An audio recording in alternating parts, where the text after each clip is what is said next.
Hi guys, welcome back to my channel. It's Kev from the gym. Sorry I've been away for a little while. It's hard to keep consistent with the videos because I've got a full-time job which is very demanding, and in the evenings I'm obviously coaching at the boxing gym, so that takes up a lot of time. But on the weekend we did get our first national champion from the gym, which was a good experience. So she is in and around the England squad now. So congrats to her, congrats to myself, congrats to Coach P at Selby Boxing Club. So we're doing a good job building the fighters and the boxers up there. Um, but yeah, look, I'm not at my desk. Obviously, I'm out of town. I'm away for work, so I haven't got my setup. But it's important that we do a short prediction slash breakdown video on Joseph Parker versus Fabio WARDLEY because it's a big fight. It's a great fight, and it's a fight I'm really looking forward to.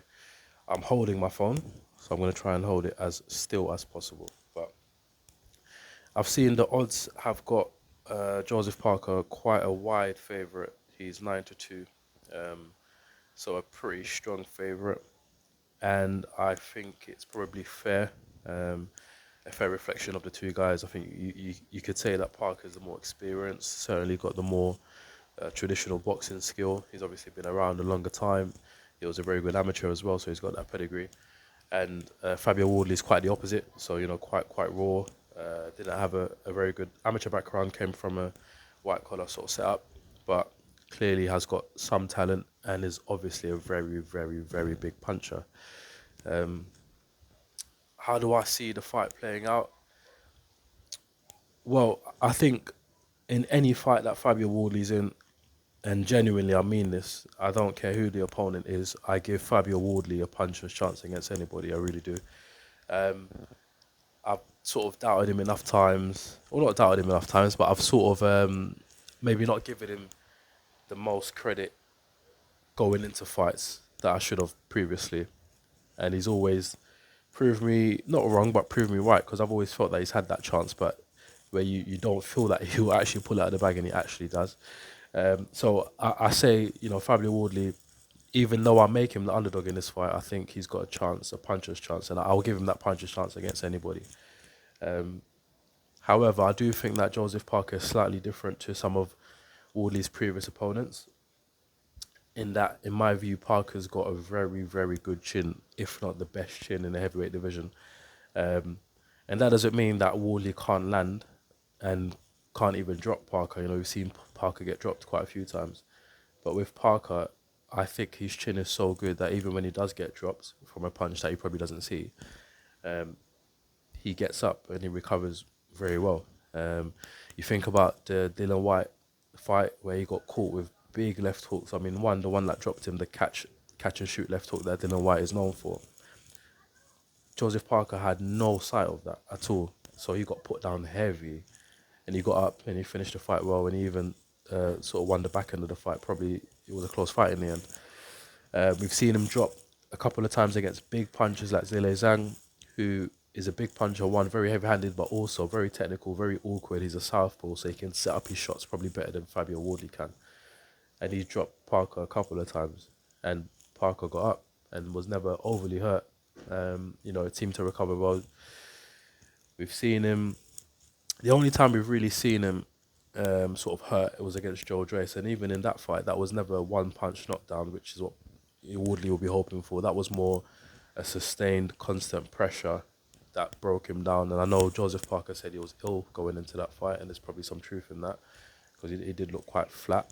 Um, but in terms of a one-punch knock you down, knock you out, I don't know if anyone can do that to Joe Parker. But in saying that, if anybody can, it probably is Fabio WARDLEY, because I do give him the same puncher's chance that I gave Deontay Wilder back in the day against any fighter. It's that just that level of freakish power I do give him. But I just think in this fight, the opponent on the other end is probably someone that, if he takes that shot, will get dropped and probably could get up, I think. Um, from a technical point of view, how do I see the rounds playing out? Sorry, I've got a bit of a cold, so I'm a bit sort of blocked up at the minute. Um, I feel this can be similar to how the Justice Huni fight was going against Woodley. In that Parker, very good feet, very good outboxer.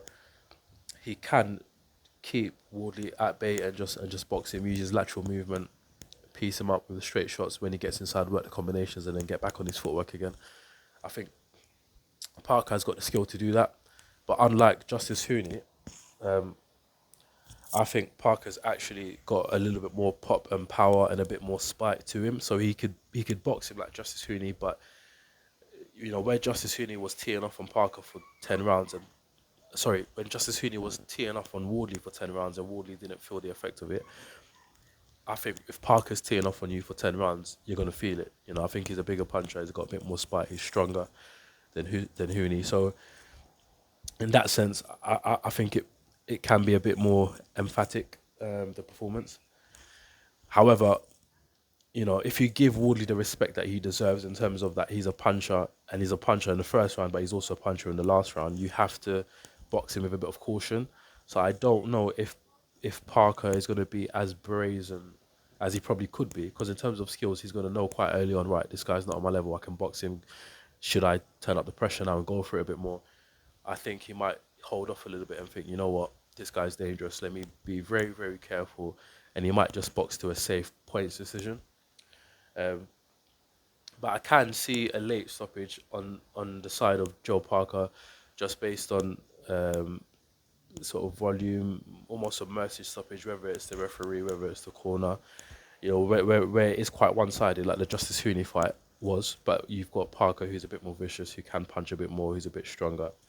I think the optics can look a bit worse, and therefore it can lend itself to a late stoppage. But overall, if I were Parker, I would just box, use your feet, use your lateral movement, pick him off combinations as and when you can with your fast hands, which you have. But don't take any unnecessary risks. Don't take any unnecessary risks. Only go for it if you really can see that he's there to be taken out. But even still, you got to be really careful. So overall, as I say, I give Wardley a puncher's chance against anybody, and I mean that wholeheartedly, against anybody, Usyk included. I think if he lands, he can put you out.